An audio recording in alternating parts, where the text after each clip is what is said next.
ਬੱਚਿਓ, ਅੱਜ ਅਸੀਂ ਚਾਲ ਅਤੇ ਉਸ ਨੂੰ ਮਾਪਣ ਦੀਆਂ ਵਿਧੀਆਂ ਬਾਰੇ ਜਾਣਾਂਗੇ।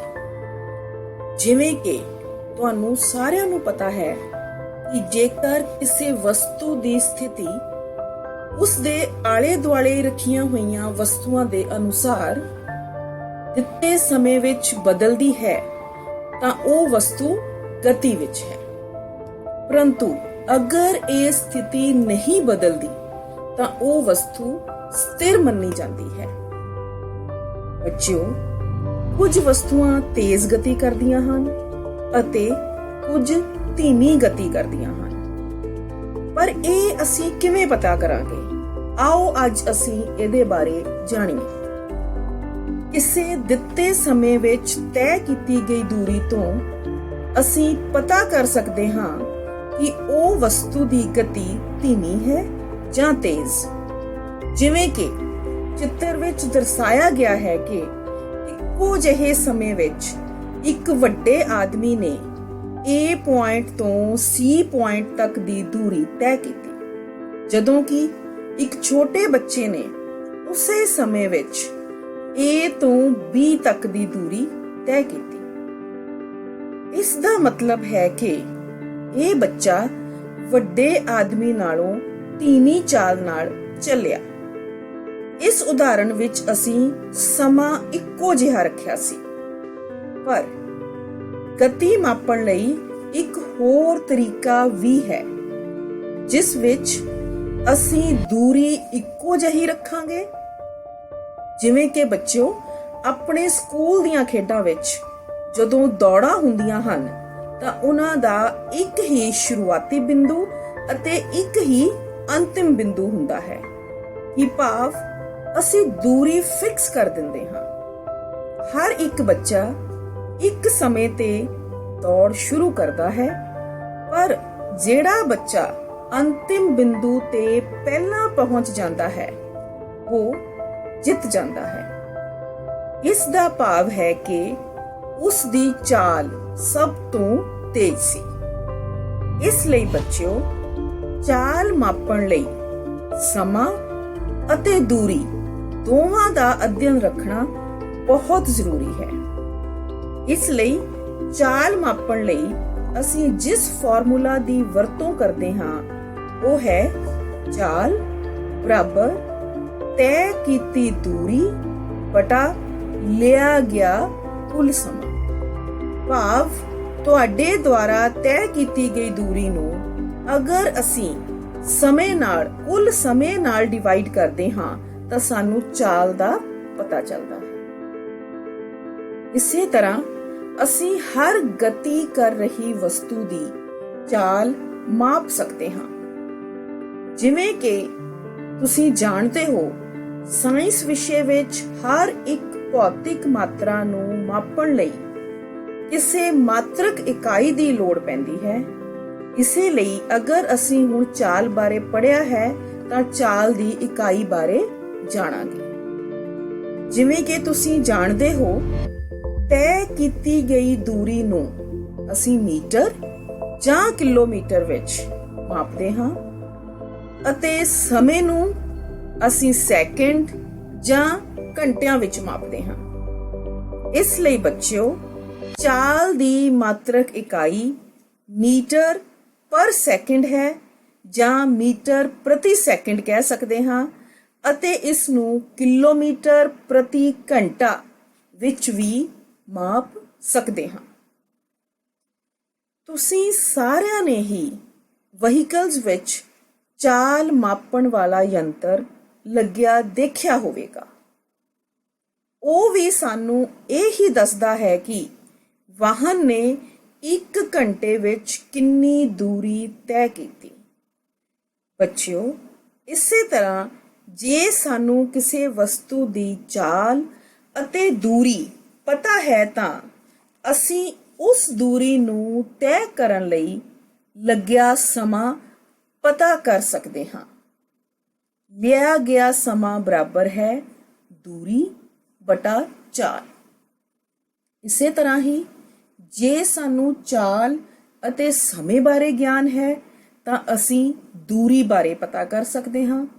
ਤੈਅ ਕੀਤੀ ਗਈ ਦੂਰੀ ਬਰਾਬਰ ਹੈ ਚਾਲ ਗੁਣਾ ਲਿਆ ਗਿਆ ਸਮਾਂ।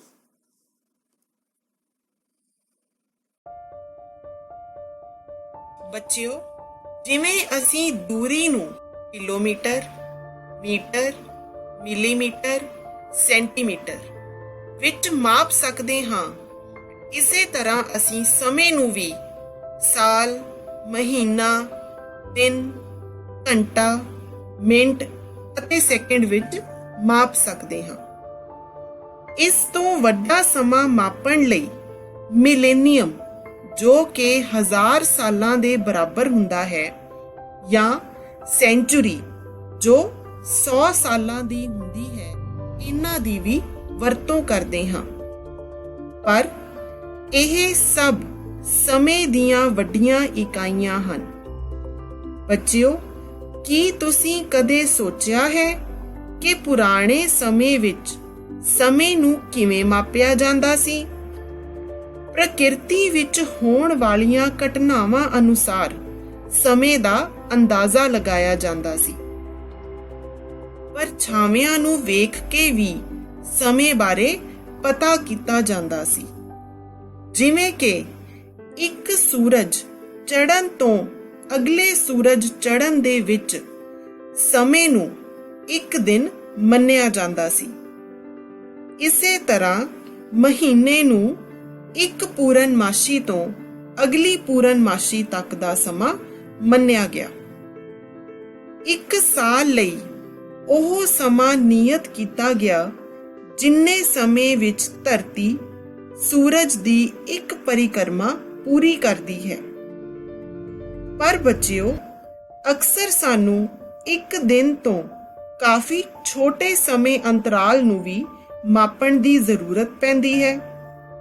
ਸਮੇਂ ਦੀ ਸਭ ਤੋਂ ਛੋਟੀ ਇਕਾਈ ਸੈਕਿੰਡ ਹੈ। ਅੱਜ ਦੇ ਸਮੇਂ ਵਿੱਚ ਵਰਤੀ ਜਾਣ ਵਾਲੀ ਘੜੀ ਤੋਂ ਪਹਿਲਾਂ ਲੋਕ ਪਾਣੀ ਵਾਲੀ ਘੜੀ, ਰੇਤ ਘੜੀ, ਮੋਮਬੱਤੀ ਵਾਲੀ ਘੜੀ ਜਾਂ ਸਨ ਡਾਇਲ ਦੀ ਵਰਤੋਂ ਕਰਦੇ ਸਨ। ਪਰ ਅੱਜ ਦੇ ਸਮੇਂ ਵਿੱਚ ਵਰਤੀ ਜਾਣ ਵਾਲੀ ਘੜੀ ਵਿੱਚ ਅਸੀਂ ਸੈਕਿੰਡ ਨੂੰ ਚੰਗੀ ਤਰ੍ਹਾਂ ਮਾਪ ਸਕਦੇ ਹਾਂ। ਇਸ ਦੀ ਖੋਜ ਇੱਕ ਪ੍ਰਸਿੱਧ ਸਾਇੰਸਦਾਨ ਗੈਲੀਲੀਓ ਨੇ ਕੀਤੀ। ਇਸ ਨੂੰ ਬਣਾਉਣ ਲਈ ਸਧਾਰਨ ਪੈਂਡੂਲਮ ਦੀ ਆਵਰਤੀ ਗਤੀ ਦੀ ਵਰਤੋਂ ਕੀਤੀ ਗਈ। ਗੈਲੀਲੀਓ ਨੇ ਖੋਜ ਕੀਤੀ ਕਿ ਪੈਂਡੂਲਮ ਦੇ ਇੱਕ ਡੋਲਣ ਨੂੰ ਪੂਰਾ ਕਰਨ ਲਈ ਜਿੰਨਾ ਸਮਾਂ ਲੱਗਦਾ ਹੈ ਉਹ ਸਥਿਰ ਹੁੰਦਾ ਹੈ। ਇਸ ਲਈ ਗੈਲੀਲੀਓ ਨੇ ਘੜੀ ਵਿੱਚ ਸਮੇਂ ਦੀ ਸੂਈਆਂ ਨੂੰ ਪੈਂਡੂਲਮ ਨਾਲ ਜੋੜਿਆ, ਜਿਸ ਕਰਕੇ ਉਹ ਮਿੱਥੇ ਸਮੇਂ ਬਾਅਦ ਆਪਣੀ ਸਥਿਤੀ ਬਦਲਦੀਆਂ ਸਨ। ਸੋ ਬੱਚਿਓ, ਇਸ ਤਰ੍ਹਾਂ ਅਸੀਂ ਛੋਟੇ ਤੋਂ ਛੋਟੇ ਸਮੇਂ ਦੀ ਇਕਾਈ ਨੂੰ ਵੀ ਘੜੀਆਂ ਦੁਆਰਾ ਮਾਪਣਾ ਸ਼ੁਰੂ ਕੀਤਾ।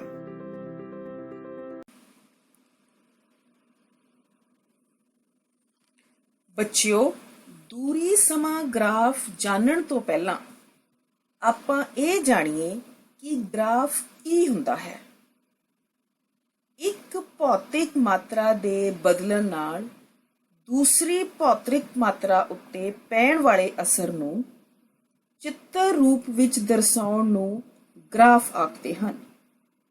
ਗ੍ਰਾਫ ਵੱਖ-ਵੱਖ ਕਿਸਮਾਂ ਦੇ ਰੂਪ ਵਿੱਚ ਹੁੰਦੇ ਹਨ, ਜਿਵੇਂ ਕਿ ਬਾਰ ਗ੍ਰਾਫ, ਰੇਖੀ ਗ੍ਰਾਫ ਅਤੇ ਪਾਈ ਚਾਰਟ।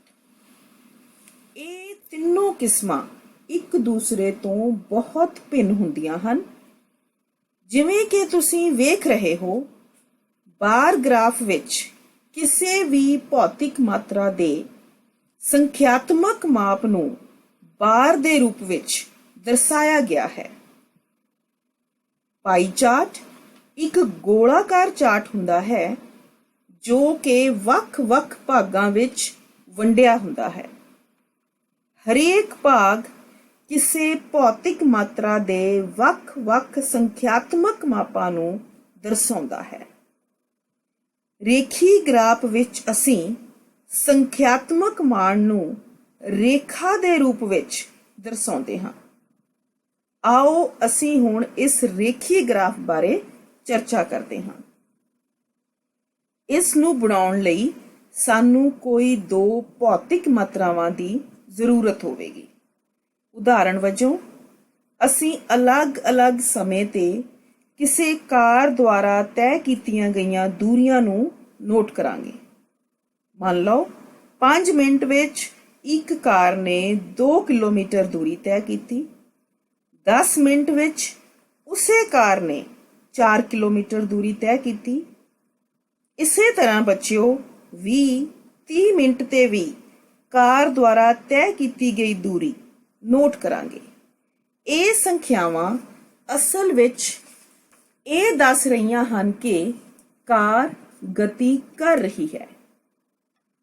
ਹੁਣ ਅਸੀਂ ਇਹਨਾਂ ਸੰਖਿਆਵਾਂ ਦਾ ਇੱਕ ਰੇਖੀ ਗ੍ਰਾਫ ਬਣਾਵਾਂਗੇ।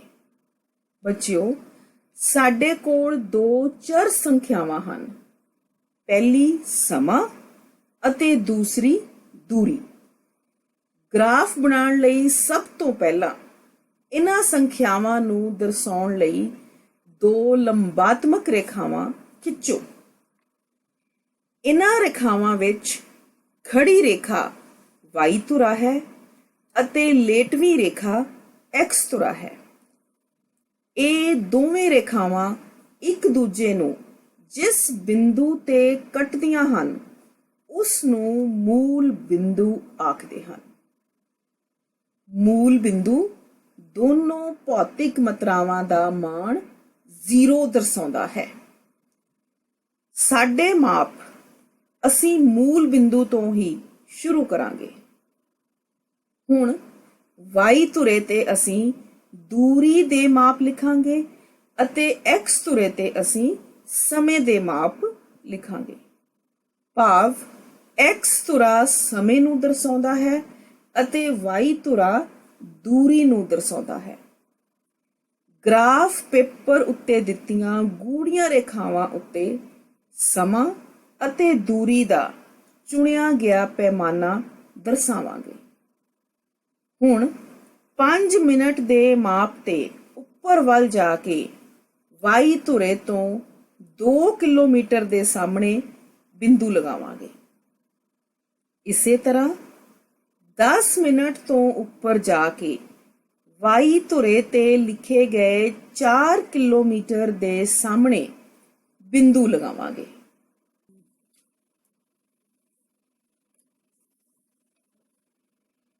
ਇਸ ਤਰ੍ਹਾਂ ਸਾਰੀਆਂ ਸੰਖਿਆਵਾਂ ਦੇ ਬਿੰਦੂ ਲਗਾ ਕੇ ਸਾਡੇ ਕੋਲ 4 ਬਿੰਦੂ ਤਿਆਰ ਹੋ ਜਾਣਗੇ। ਇਹਨਾਂ ਸਾਰੇ ਬਿੰਦੂਆਂ ਨੂੰ ਆਪਸ ਵਿੱਚ ਮਿਲਾ ਕੇ ਮੂਲ ਬਿੰਦੂ ਨਾਲ ਮਿਲਾਇਆ ਜਾਵੇਗਾ। ਸਾਡੇ ਕੋਲ ਗ੍ਰਾਫ ਇੱਕ ਸਿੱਧੀ ਰੇਖਾ ਦੇ ਰੂਪ ਵਿੱਚ ਹੈ ਜੋ ਕਿ ਸਮਾਂ ਧੁਰੇ ਵੱਲ ਝੁਕੀ ਹੋਈ ਹੈ। ਇਸ ਤਰ੍ਹਾਂ ਬੱਚਿਓ ਸਮਾਂ ਦੂਰੀ ਗ੍ਰਾਫ ਤਿਆਰ ਹੋ ਗਿਆ। ਅਸੀਂ ਸਮਾਂ ਦੂਰੀ ਗ੍ਰਾਫ ਤੋਂ ਕਾਰ ਦੀ ਚਾਲ ਵੀ ਪਤਾ ਕਰ ਸਕਦੇ ਹਾਂ।